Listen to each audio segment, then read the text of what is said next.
সুবল আর বিমলের ক্ষেত ছিল পাশাপাশি। সুবলের অবস্থা বেশ ভালো ছিল, বড় ক্ষেত তার, কিন্তু বিমলের ছোট্ট ক্ষেত, ফলনও তেমন ভালো না। যদি আমারও একটা বড় ক্ষেত থাকতো, কত রকমের সবজির চাষ করা যেত, কিন্তু আমার পোড়া কপাল, জমিতে ফলন নেই, দুবেলা খেতেই পারি না, নতুন এক টুকরো জমি কিনবো কি করে? বাপরে বাপ, এই রোদে এতটা জমি কুপিয়ে চাষের উপযোগী করা কি মুখের কথা? সারা শরীর আমার রোদে পুড়ে গেল। ও বিমল ভাই, কি এত ভাবছো গো? আর বলো না, জমিটা দিন দিন অনাবাদি হয়ে যাচ্ছে, এমন চললে না খেয়ে তো মরতে হবে। জমিতে ভালো মানের সার দাও, পানি দিয়ে জমি তৈরি করো, দেখবে ভালো ফলন পাবে। আর বলো না, বাজারের সবচেয়ে ভালো সার দেই, কিন্তু সার আর পানির দামও ওঠে না এই জমির ফলন থেকে। হাল ছেড়ো না ভাই, বিধাতা একদিন না একদিন ঠিকই মুখ তুলবেন। আজ ঘরে ফিরি, এত রোদে আর মাঠে থাকবো না। তুমি কি করবে? খানিকটা জিরিয়ে আরো একটু জমি তৈরি করব, তারপর ঘরে ফিরবো। এত কাজ করে কি হবে? শুধু রোদে পুড়ে কয়লা হয়ে যাবে। ওই কয়লা চেহারা দেখে তখন আর কেউ তোমার সাথে মেয়ে বিয়ে দিতে চাইবে না। বুঝলে? তাই বলে কাজ ফেলে চলে যাব? না না, কাজ ফেলে গেলে আমার রাতে ঘুমই আসবে না ভাই। তুমি যাও, আমি কাজ শেষে পুকুরের টলমলে পানিতে গোসল সেরেই তবেই ঘরে ফিরবো। যা ইচ্ছে তাই করো। সুবল মন দিয়ে পুরো জমি চাষ করলো। তারপর সে পুকুরের পানিতে নেমে মন ভরে গোসল করলো। আহ, কি শীতল পানি, প্রাণটা জুড়িয়ে গেল। একই গাছের ছায়া, পরন্ত বিকেল, তারপর হাড় ভাঙা পরিশ্রম করে একটু তৃপ্তি, চোখ যেন জুড়িয়ে যাচ্ছে। আমি বরং একটু পুকুরের পানিতেই ঘুমিয়ে নেই। পুকুর পাড়ে দাঁড়িয়ে সুবল চোখ বুজে নাক ডাকতে শুরু করলো। বিমল যাচ্ছিল। আরে, সুবল অমন পানিতে ভেসে আছে কেন? মরে টরে গেল নাকি? আহ, এতদিনে দয়াল আমার ডাক শুনেছে। ওটা মরলে ওর মাকে বুঝিয়ে ক্ষেতটা আমি হাতিয়ে নেব। আমার তো খুশিতে নাচতে ইচ্ছে করছে। ও যাই, খালাকে খবর দিয়ে আসি। বিমল গেল সুবলের বাড়িতে। সুবলের মা তখন দাওয়ায় বসে পান খাচ্ছিল। কে সুবল, এলি বাবা? দুপুরে তো খেতেও এলি না। তোর কি খেতে তৃষ্ণে পায় না? এত খেটে করবি বা কি বাবা? আমাদের যা আছে সবই তো তোর। ও খালা গো, আমি সুবল নই, বিমল। কি সর্বনাশ হলো গো খালা। ও খালা, কেমন করে বলবো তোমায়? হায় হায়, কি হলো গো? আহ, এত কাঁদছো কেন বিমল? কি হয়েছে? শুনলে তুমি সহ্য করতে পারবে না। আহ, বলবে তো কি হয়েছে? সুবল আর নেই গো খালা। সুবলের দেহটা পুকুরে ভেসে উঠেছে। এ কি সর্বনাশ হলো গো খালা। ও মা গো, ও বাবা গো, এবার কি হবে গো? হোসে আমার একমাত্র ছেলে সুবল। ও সুবল রে, চল তো গিয়ে দেখি বাসা। এ দৃশ্য তুমি সহ্য করতে পারবে না খালা। যা করার এবার আমাকেই করতে হবে। আমিও যাবো বাবু, চল। কাঁদতে কাঁদতে মা আর বিমল এলো পুকুর পাড়ে। ওরে সুবল ভাই, তুই একটা বিয়েও করলি না, সংসারীও হলি না। কিসের এত দুঃখ ছিল তোর যে পুকুরে ডুবে মরতে গেলি? আর একটু সামনে গেলেই নদী ছিল, নদীর পবিত্র পানিতে মরতি। বিমলের কথায় সুবল জেগে উঠল। কি হয়েছে বিমল ভাই? তুমি এমন করে কাঁদছো কেন? ও কি মা, তুমি এই অবেলায় পুকুর পাড়ে কেন এসেছো? আমায় বিমল খবর দিল তুই নাকি পুকুরে ডুবে গেছিস। তা ডুবে গিয়ে উঠে এলি কেমন করে বাবা? আমি ঘুমাচ্ছিলাম মা, এত গরম, আমাকে আর কে বাতাস করবে বলো তো? তাই তো পানিতে ঘুমাচ্ছিলাম। আর ঘুমোতে হবে না রে বাবা, চল এবার ঘরে চল। সারাদিন কিচ্ছুটি খাসনি, তোর কি খিদে তৃষ্ণে কিছু পায় না বাবা? সুবল আর ওর মা চলে গেল। পোড়া কপাল আমার, কি ভাবলাম কি হলো। আমার সাথে সব সময় এমনই হয়। আমি ঘরে যাই, দেরি হলে গিন্নি আমাকে আস্ত রাখবে না। সুবল তার মায়ের রান্না করা খাবার খেয়ে মায়ের পাশে বসলো। কাল হাটে যাস বাবা, ঘরে আনাজ বারণ তো। হ্যাঁ মা, কাল হাটে যাব। চাষের জন্য সার আর বীজ কিনতে হবে, কিন্তু গতবারের খরাতে খুব একটা ভালো ফসল হয়নি। টাকা কড়িও বিশেষ নেই। কি করে যে দিন চলবে সেটা নিয়েই ভাবছি। এত চিন্তা করিস না বাবা, তুই কি কিছু চাষ করতে চাস? ভাবছি আলুর চাষ করব মা। আলুর চাহিদা অনেক, বাজারে ভালো দামও আছে। অযথা সার কিনে কেন টাকা নষ্ট করবি বাবা? জানিস তো, খরায় সব ফসল নষ্ট হলে তোর বাবা জমিতে গোবর আর তরকারির খোসা সার হিসেবে দিত, আর ফলনও ভালো হতো। আর সার কেনার টাকায় আমাদের বাকি দিনগুলো ভালোভাবে খেয়ে পড়েই কেটে যাবে। বাহ মা, তুমি কত কিছু জানো। আমি কালই আলুর বীজ নিয়ে আসব। তুমি শুধু আমার জন্য দোয়া করো। মায়ের দোয়া সবসময় সাথে থাকে রে বাবা, মায়েদের দোয়া কখনো বিফলে যায় না।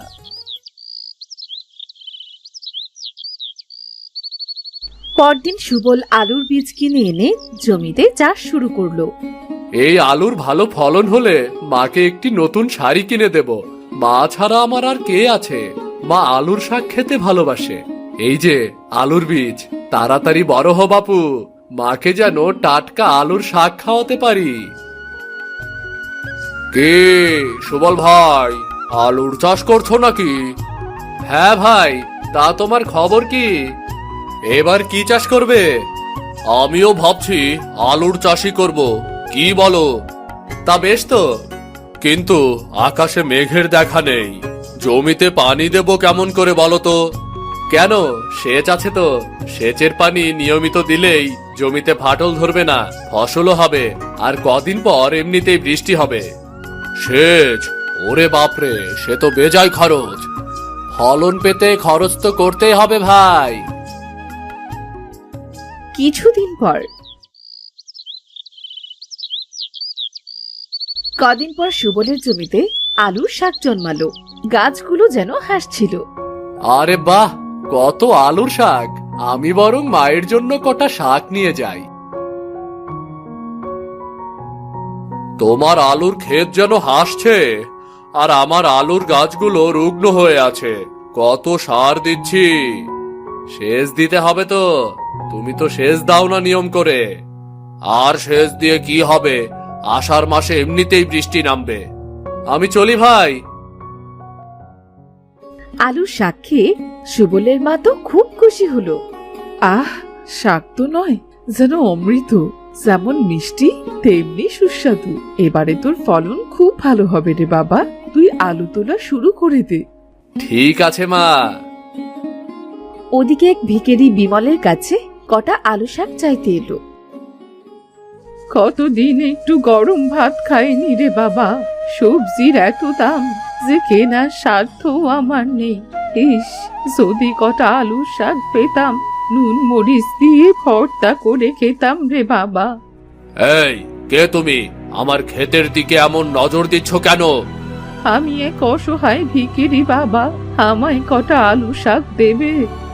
আহা গো, তোমাকে দেব বলেই তো রোদে জল গায়ে মেখে পরিশ্রম করে আলুর চাষ করেছি। যাও, ভাগো এখান থেকে। আমার ক্ষেতের আশেপাশে দেখলে কিন্তু পিটিয়ে লাট করে দেব বলে দিলাম। যত সব আপদ। ভিখারি মন খারাপ করে এগিয়ে চলল। মাঠে তখন আলু তুলছিল সুবল। বাহ, বেশ ভালো ফলন হয়েছে তো। হ্যাঁ, ঠিক বলেছ। কিন্তু তুমি কে? তোমাকে তো আগে দেখিনি। আমি এক ভিখারি বাবা, খাবারের খোঁজে এগা ওগা ঘুরে বেড়াই। আমায় কটা আলু শাক দেবে বাবা? নিশ্চয় দেব। আমার মাও আলুর শাক খেতে খুব ভালোবাসে। নাও না, যে কটা ইচ্ছে নাও। আর এই আলুগুলোও নাও, তুমি খেয়েও। মানুষ তো আলু শাক দিতেই চায় না, আর তুমি আমায় সদ্য তোলা আলু দিচ্ছ। বাজারে নেবার আগে কাউকে ফসল দিলে যে বরকত কমে যায়, তুমি কি জানো না? সংসারে আমি আর আমার মা থাকি, আর যে 2 পয়সা কামাই হয় সে কামাই দিয়ে দিব্যি চলে যায়। তুমি অসহায়, বিধাতা হয়তো তোমাকে আমার কাছে পাঠিয়েছে। তোমাকে ফিরিয়ে দিলে বিধাতা রাগ করবে। তুমি বড্ড ভালো। আমার কিছুই চাই না বাবা। আমি বিধাতার দূত। আমি ভাগ্য পরীক্ষা করতে এসেছি। যে আমায় খালি হাতে ফিরিয়েছে সে শাঁসা পাবে, আর যে আমায় সাহায্য করতে এসেছে সে পাবে পুরস্কার। আমার পুরস্কার চাই না, আমি চাই গ্রামের সব চাষি ভাইদের ভালো ফলন হোক, সকলের মুখে হাসি থাকুক, সকলে সুখে থাকুক। তুমি বড্ড সরল, তোমার ভালো হবে। আলু বিক্রি করে সুবল অনেক টাকা পেল। সে মায়ের জন্য একটা সুন্দর শাড়ি কিনলো। মা, ও মা। হ্যাঁ রে বাবা, বল, খিদে পেয়েছে? আসলে আজ আমার রান্না করতে অনেক দেরি হয়ে গেছে। তুই বস, আমি দেখছি কি করা যায়। সে হবে ক্ষণ, এই নাও, দেখো তো কেমন হয়েছে। আরে বাহ, এটা কি সুন্দর, খুব ভালো হয়েছে বাবা। এই টাকাগুলো আলু বিক্রি করে পেয়েছি মা, এবার আমাদের সুদিন ফিরবে। বলছিলাম কি, বাড়ির সামনে বড় ক্ষেতটা তুই কিনে নে বাবা। দুটো ক্ষেত হলে ফলনও বাড়বে আর অনেক লোক কাজও করতে পারবে। ঠিক আছে মা, তাই হবে। মায়ের কথায় সুবল জমি কিনে ফেললো। কি খবর সুবল? তোমার তো ব্যাপারটাই আলাদা। তোমার এ কি হাল? আলু বিক্রি করে তেমন একটা আয় হয়নি গো। যদি একটা কাজ পেতাম। নিজের জমিকে ভালোবেসে আঁকড়ে ধরো আর মানুষকে সহায়তা করো, দেখবে তুমিও হাতে ফল পাবে। তুমি এ সময় কোথা থেকে আসছো? মায়ের কথায় বাড়ির সামনের ক্ষেতটা কিনে নিলাম, আজ চলি ভাই। হায় রে আলু, একজন তোকে চাষ করে জমি কিনছে আর আরেকজন তোকে চাষ করে পথে বসেছে। সবই আলুর কীর্তি।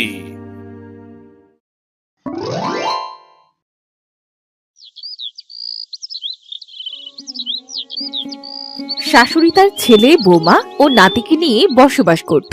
শাশুড়ি অনেক ভালো মনের মানুষ ছিল। সে তার বৌমাকে খুব ভালোবাসতো, কিন্তু বৌমা তার শাশুড়িকে একদম দেখতে পারত না। বৌমা, এই নাও, মাছের বড় লেজটা আমি তোমায় দিলাম। বিয়ের সময় তোমার মা বলেছিল তুমি নাকি মাছের লেজ অনেক পছন্দ করো। সীমা, আপনি আমাকে মাছের লেজ দিলেন? আমি মাছের লেজ খাবো আর আপনারা মাছের মাথা খাবেন? আপনি তো আমাকে চাইলে মাছের মাথাটাও দিতে পারতেন, তাই না? তা না করে আমাকে মাছের লেজ দিলেন। না বৌমা, আসলে তা না। বিয়ের পর তোমার মা বলেছিল তুমি নাকি মাছের লেজ খুব পছন্দ করো, তাই তোমাকে মাছের লেজ দিয়েছিলাম। আচ্ছা নাও, এই নাও, মাছের মুড়োটা তুমিই খাও, এটা তোমাকেই দিলাম। না মা, এখন আর আদিক্ষেতা দেখানো লাগবে না। আমি মাছ খাবো না, আপনারাই খান আপনাদের মাছ। না বৌমা, খাবারের উপর রাগ করতে হয় না, খেয়ে নাও বৌমা। বললাম না, আমার কথা এত চিন্তা করতে হবে না। লোক দেখানো ভালোবাসার আমার কোনো দরকার নেই। বৌমা এমন ভাবে সব সময় শাশুড়িকে অপমান করে খোঁটা দিত। মেয়েটা বড্ড সরল, ও কেন যে আমাকে সংসারের বোঝা মনে করে কি জানে। আমি তো নিজ ইচ্ছায় বাড়ি ছেড়ে চলে যেতে চাই, কিন্তু যাওয়ার যে কোনো জায়গা নেই আমার। আর এই বাড়ি ছেড়ে এদেরকে ছেড়ে আমি যাবই বা কোথায়? তোকে তো আমি বাড়ি থেকে তাড়াবই বুড়ি। আমার সংসারে বাড়তি লোক আমার একদম সহ্য হয় না ছিল। তখন তার স্বামী ঘরে এলো। কি হয়েছে তোমার? মুখটা অমন ভার করে কেন রেখেছো? আমি আর তোমার বাড়িতে থাকবো না। তোমার মা চায় না আমি এখানে সুখে সংসার করি। আমার শান্তি তার একদম সহ্য হয় না। কি যাতা বলছো? কি হয়েছে বলো তো। তুমি তো জানো মাছের লেজ খেতে আমি কত পছন্দ করি। মাকে কত করে বললাম, মা মাছের লেজটা আমি খাবো, আপনি মুড়োটা খান। মা কিছুতেই আমায় মাছের লেজটা খেতে দিল না। উল্টো ভালো মন্দ কত কথা শোনালো। ওগো, মা আমার সাথে কেন এমন করে? আহা, মাছের লেজ খেলে হয়তো তোমার গলায় কাঁটা বিদ্ধ। মন খারাপ করো না, চলো শুয়ে পড়ি, সকালে আমাকে ছুটতে হবে। মায়ের আদরের ছেলে, মায়ের কথা বললে তো তোমার বিশ্বাসই হয় না। আমি আর কখনো তোমায় আমার মনের কথা বলবো না। পরদিন সকালে, তোমার খাবারটা বেড়ে দেব? না গো, আমি বাইরে কিছু একটা খেয়ে নেব, বড্ড দেরি হয়ে গেছে আজ। ও কি রে, খাবি না কেন? আমি তো তোর জন্য টিফিনও তৈরি করলাম। টিফিনটা দাও মা, আমি নিয়ে যাব।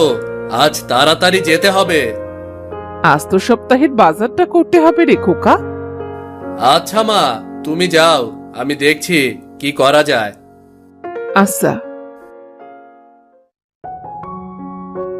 এই নাও বাজারের টাকা, মাকে দিও।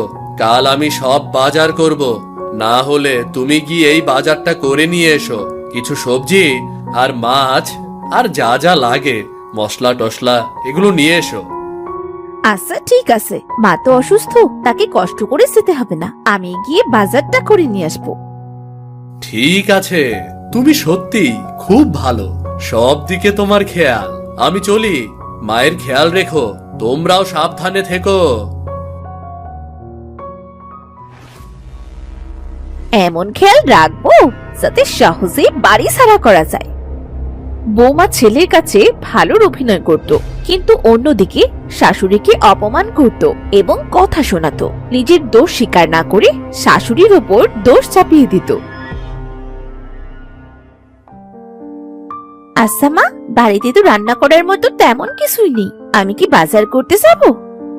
হ্যাঁ বৌমা, যাও। বাড়িতে তো রান্না করার মতো তেমন কিছুই নেই। বাজার না করলে কি রান্না করব বলো তো? মাত্র কটা আলু পটল পড়ে আছে। আচ্ছা মা শুনুন, আজকে না হয় আর বাজার করব না, আজকে শাকসবজি দিয়ে চালিয়ে নিন, কালকে বাজার থেকে মাছ মাংস কিনে নিয়ে আসবো। আজ বরং পটলের সেচকি আর শাক রান্না করুন। আচ্ছা বৌমা, তোমরা শাকসবজি খেতে পারলেই আমি রান্না করতে পারবো, কোনো সমস্যা নেই। কিন্তু আমার খোকা তো মাছ ছাড়া একদম ভাত খেতে পারে না। সারাদিন খেটে খুটে এসে না খেয়ে ঘুমাবে। এত কথা বললেন না তো, আপনাকে স্যার রান্না করতে বলেছি তাই রান্না করুন। প্রতিদিন এত মাছ খেতে হবে না, সংসারের খরচা কমাতে হবে। আমার ছেলেটা তো বড় হচ্ছে নাকি, আমাদেরও তো ভবিষ্যৎ আছে। তারপর শাশুড়ি বৌমার কথা মতো শাক সবজি রান্না করলো। কি সব শাক পাতা রান্না করেছো? তোমাকে না যাওয়ার সময় বাজার করার জন্য টাকা দিয়ে গেলাম, বাজারে যাওনি? মাছ মাংস কিনে আনুনি? কতবার বলা লাগে এসব? এসব কি খাওয়া যায়? তোমাদের কানে কোনো কথা ঢোকে না, তোমাদের দিয়ে কোনো কাজও হয় না। আর বলো না, আমি বাজার করতে যেতে চেয়েছিলাম, আর তোমার মা আমার থেকে টাকাগুলো কেড়ে নিয়েছে আর বলেছে বাজার করা লাগবে না, আজকে শাক সবজি খাও। প্রতিদিন এত মাছ মাংস খাওয়া লাগে কেন? কাল বাজার করতে বলেছে। বলো এখন আমি কি বলবো বলো? মা এমন করতে পারলো? মা জানে আমি মাছ ছাড়া খেতে পারি না। আমাদের যত কষ্টে দিন কেটেছে, তবুও মা মাছ এনেছে। কি হয়েছে মায়ের? একদিন মা অসুস্থ থাকায় মায়ের রান্না করতে একটু দেরি হলো। এদিকে ছেলের অফিস যেতে দেরি হয়ে যাচ্ছিল। মা আমার তো দেরি হয়ে যাচ্ছে, রান্না কি এখনো হয়নি? আমার কি আজকে না খেয়ে যাওয়া লাগবে নাকি? কি খেয়ে যাব আমি আজকে? বাবারে, আজকে আমি অসুস্থ রে বাবা, তাই রান্না করতে একটু দেরি হয়ে গেছে। তুই দাঁড়া, আমার এখনই হয়ে গেছে, অন্যদিন তো এত দেরি হয় না বল। কি গো, তুমি রান্না করতে পারো না? আজকে থেকে তুমি রান্না করবে। মা মাঝে মাঝে অসুস্থ থাকে, মায়ের রান্না করতে দেরি হয়, তুমি রান্না করবে। মায়ের বয়স হচ্ছে, আর আগের মতো পারবে না, বুঝলে? আচ্ছা, আজকে থেকে আমি রান্না করব, সমস্যা নেই, মা তো আমাকে রান্নাই করতে দেয় না। আচ্ছা বৌমা, আজ থেকে তুমি রান্না করো।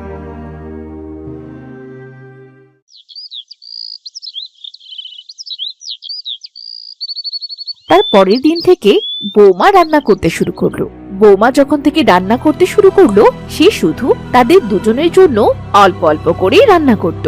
আর তখন থেকে শাশুড়িকে আগের মতো খেতেও দিত না। একবেলা খেতে দেয়, তাও আবার দু একদিন পর দেয়।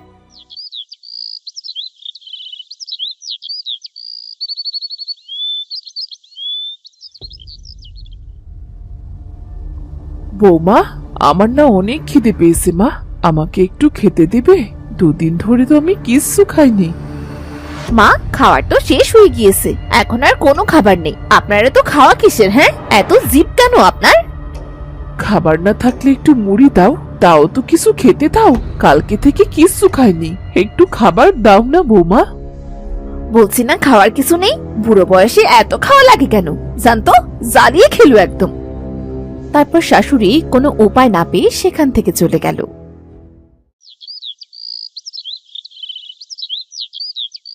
পরদিন শাশুড়ি বাধ্য হয়ে আর না খেয়ে থাকতে পেরে ছেলের সামনে গিয়ে বৌমার কাছে খাবার চাইলো।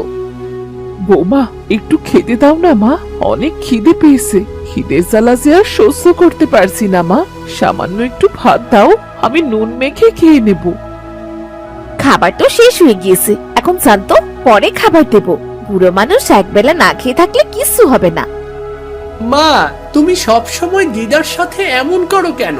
দিদা, এই নাও, তুমি আমার খাবারটা খাও। এই বলে তার নাতি তার খাবার তার দিদাকে দিয়ে দিল। দিদা খিদে জ্বালায় নাতির খাবারটাই খেতে শুরু করলো। তুই বেঁচে থাক দাদু ভাই। সি সি সি সি সি, মা, আপনি এই ছোট ছেলেটার খাবার খেয়ে নিচ্ছেন? আপনাকে কি খেতে দেওয়া হয় না নাকি? কি মা, আমরা কি তোমাকে খেতে দেই না? তুমি আমার এই ছোট ছেলের খাবারটা খেয়ে নিলে। তুমি অমনটা করবে আমি ভাবতে পারিনি। এখনই আমাদের বাড়ি থেকে চলে যাও। মা, তুমি আমাদের সংসারে থাকলে অশান্তির শেষ থাকবে না, বুঝেছো? আসলে আমার অনেক খিদে পেয়েছিল রে, আমি বুঝতে পারিনি, আমার ভুল হয়ে গিয়েছে। আচ্ছা, আমি থাকলে যেহেতু তোদের অশান্তি হবে, তাহলে আমি চলেই যাচ্ছি।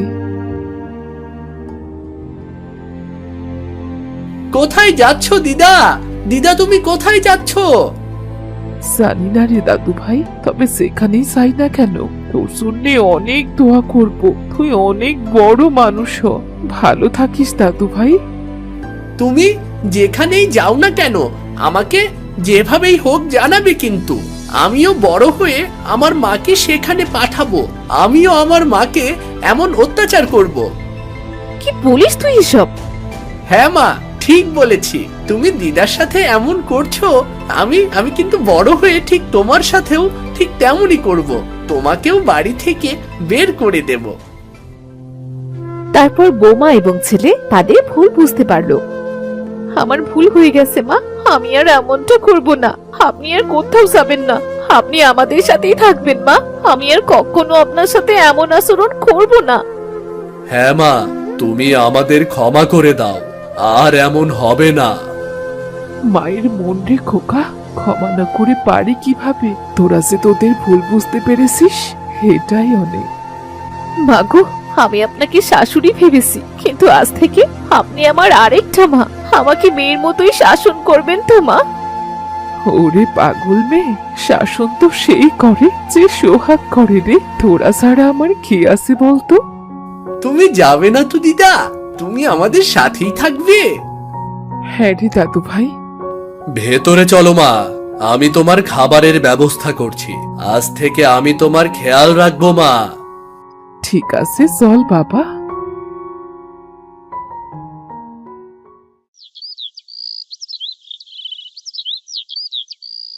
এরপর তারা সুখে শান্তিতে সংসার করতে থাকলো। বৌমা আর আগের মতো শাশুড়ির সাথে খারাপ আচরণ করতো না। এই গল্প থেকে বোঝা যায়, নিজেরা নিজের মায়ের সাথে যেমন ব্যবহার করবে, ফলশ্রুতিতে তাদেরও সেই ফল ভোগ করতে হবে। তাই আমাদের সকলের উচিত বৃদ্ধ বাবা মায়ের প্রতি শ্রদ্ধাশীল হওয়া। ছোটবেলায় মা বাবাকে হারানো অনাথ ছেলে শিবু ছোট থেকে এ দুয়ার ও দুয়ারে কাজ করে অনেক কষ্টে মানুষ হয়েছে। শিবু 2 মাস হলো পাশের গ্রামের রামুর মেয়ে রায়কে বিয়ে করেছে, কিন্তু তার সংসারটা যেন অভাব অনটনে একেবারে জর্জরিত।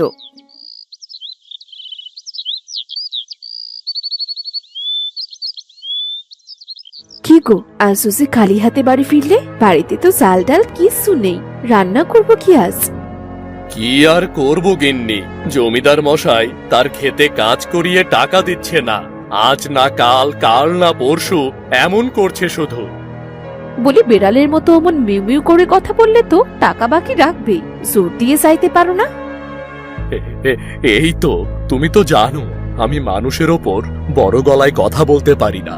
এই জন্যই তো সবাই আমাকে শুধু ফাঁকি দেয়। হায় সৃষ্টিকর্তা, মা বাবা তোমার সততা দেখে তোমার সাথে বিয়ে দিয়েছিল, তুমি এতটাই সৎ, শেষ না খেয়ে থাকতে হচ্ছে। কান খুলে একটা কথা শুনে রাখো, কাল থেকে যদি টাকা রোজগার করতে না পারো, আমি কিন্তু পরশু আমার বাপের বাড়ি চলে যাব, এই বলে রাখলুম। এই যে বউ, রাগ করো না। আমি কালকেই জমিদার মশাইয়ের কাছে টাকা চাইবো, দেখি কাল কি বলে। পরদিন শিবু খেতে গেল কাজ করতে। এমন সময় জমিদার মশাই মাঠে এলো তার ক্ষেতের কাজ কেমন চলছে তা দেখার জন্য।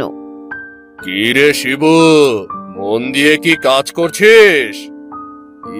মানে জমিদার মশাই, টাকা না দিলে কি কাজে বেশিক্ষণ মন বসে? পেটে দানা পানি না পড়লে কাজটা করব কিভাবে?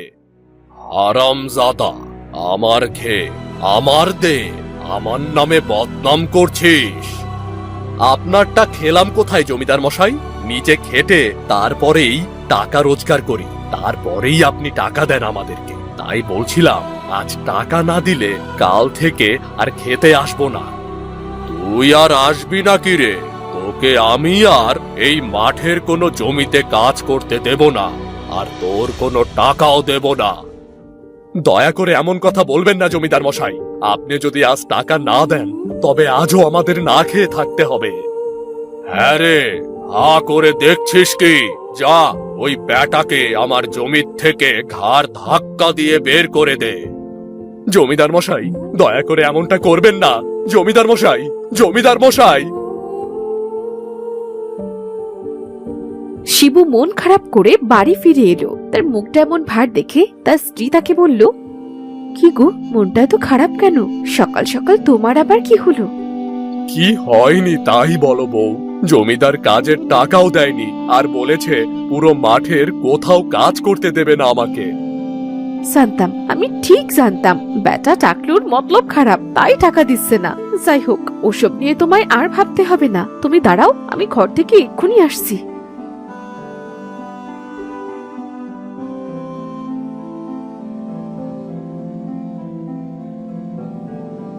এই নাও, এই টাকা দিয়ে তুমি কিছু সবজি চারা কিনে আনো। কি আর করবে বলো তো, বাড়িতেই সবজি চাষ করে কোন রকমে না হয় সংসারটা চালিয়ে নেব।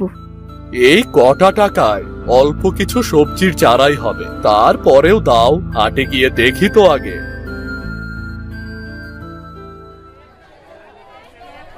শিবু হাটে গিয়ে অল্প কিছু বেগুনের চারা নিয়ে বাড়ি ফিরে এলো। এ কি, শুধু বেগুনের চারা এনেছো? সত্যি তোমায় দিয়ে কোনো কাজ হয় না। বউ, দিয়েছো তো মাত্র 10 টাকা। 10 টাকায় 10টা বেগুনের চারাই হয়েছে, তাহলে আমার দোষ কোথায় বলো? আচ্ছা আচ্ছা, হয়েছে হয়েছে, চলো তো ওই পাশে বেগুনের চারাগুলো লাগিয়ে দিই। তারপর তারা দুজন বেগুনের চারাগুলো উঠোনের এক পাশে লাগিয়ে দিল। শিবু ও তার স্ত্রী বেগুনের চারাগুলো খুব পরিচর্যা করতে লাগলো।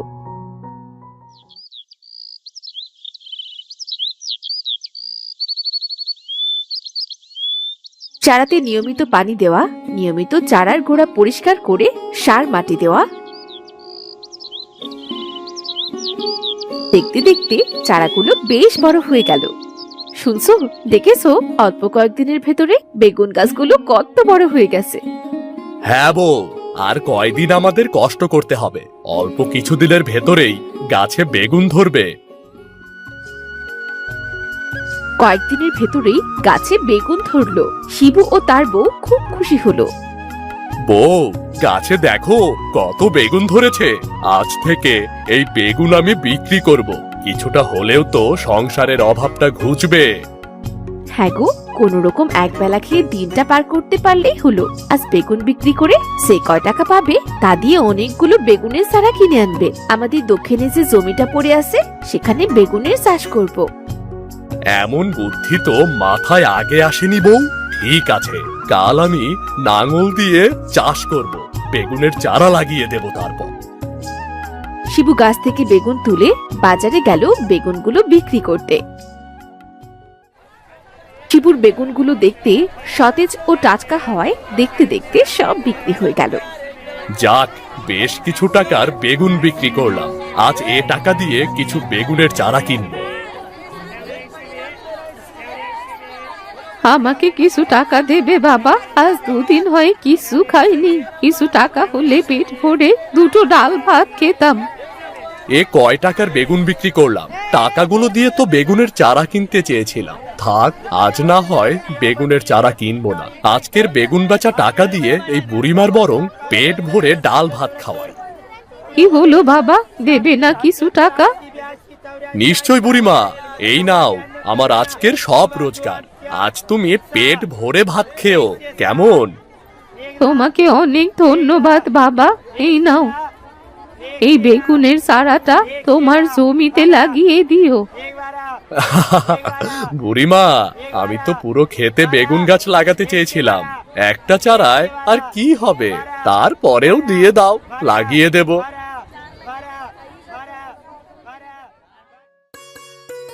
শিবু বেগুন গাছটি নিয়ে তার বউয়ের হাতে দিয়ে সব কথা খুলে বলল। খুব ভালো কাজ করেছো গো, আমি খুব খুশি হয়েছি। আমাদের বেগুনের চারা লাগানোর চেয়ে বুড়িমাকে খেতে দেওয়া বেশি দরকার ছিল। তুমি ঠিক কাজ করেছো। হ্যাঁ গো বউ, আমি তো সে কথা ভেবেই টাকাগুলো বুড়িমাকে দিয়ে দিয়েছি। তুমি জমিটায় লাঙল দিয়ে বুড়িমার দেয়া বেগুনের চারাটা যত্ন করে লাগিয়ে দাও। পরদিন শিবু জমিতে ভালোভাবে লাঙল দিয়ে বেগুন গাছটি ক্ষেতের মাঝখানে লাগিয়ে দিল। সব কাজ শেষ। আজ বরং আমি বাড়ি ফিরে যাই। কাল এসে গাছটির গোড়ায় পানি দিয়ে যাব।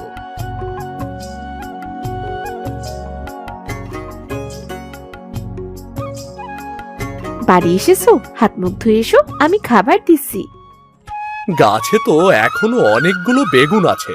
কাল এগুলো বেচে বেগুনের চারা কিনে এনে বুড়িমার দেওয়া চারাটির সাথে লাগিয়ে দেব। পরদিন সকালে গ্রামের একটি ছেলে রজন দৌড়ে শিবুর বাড়িতে এলো। শিবুদা, ও শিবুদা, বেরিয়ে এসো গো। দেখো তোমার জমিতে কি হয়েছে। কি হয়েছে রে রজত? চলো না, তুমি নিজেই গিয়ে দেখবে।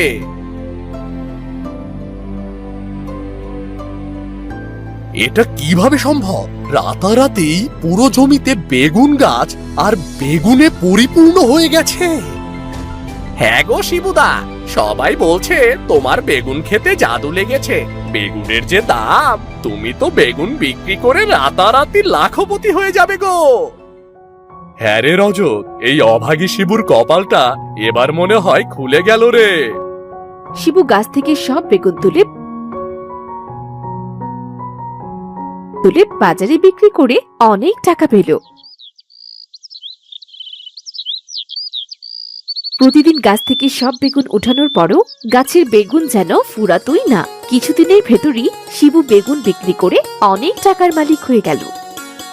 আমি সব বুঝতে পেরেছি বউ। আসলে বিধাতা আমাদের সাহায্য করতে চাইছিল, তাই তো বুড়িমার উছিলায় আমরা লাখপতি হয়ে গেলাম। তা অবশ্যই ঠিক, কিন্তু আমি মনে করি আমাদের জমিদার মশাইকে একবার ধন্যবাদ দেওয়া উচিত। সে যদি তোমাকে ক্ষেত থেকে বের না করে দিত, তাহলে তো আমরা এত বড় হতাম না, বলো? তাও ঠিক, সময় করে একদিন জমিদারকে ধন্যবাদ দিয়ে আসবো। আজ আমরা পরিপূর্ণ সুখী। বাড়ি, গাড়ি, গয়না আমাদের সব হয়েছে আজ। আজ আমার নিজেকে খুব সুখী সুখী লাগছে। বুড়িমাকে সামনে পেলে তার পায়ের ধুলো একবার মাথায় নিতাম গো, একবার মাথায় নিতাম। অন্যের ভালো করলে যে নিজের ভালোই হয়।